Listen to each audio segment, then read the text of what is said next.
Hey guys, so this is what we bring on the road. We actually cook everything. We cook and we fit as much as we can in the fridge in the truck.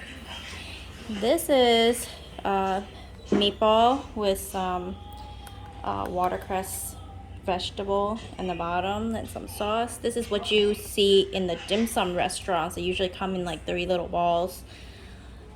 Beef meatballs and with a little bit of sauce. This is pepper steak stir fry. This is Hong Kong style stir fry noodle with some vegetables and some leftovers ribeye steak we had, and then vegetables, and this is pork chop which we shredded. This is chicken fried rice, some boiled eggs.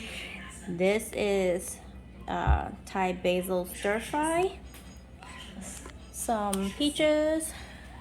This is hibachi fried rice with my homemade hibachi ginger sauce, bananas, mangoes, lots of white rice, cherries, and grapes, and a bunch of other snacks and drinks.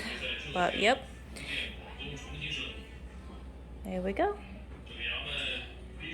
Just a glimpse of our weekly home cooking that we bring on the road instead of buying the food at the truck stops. This is much more healthier.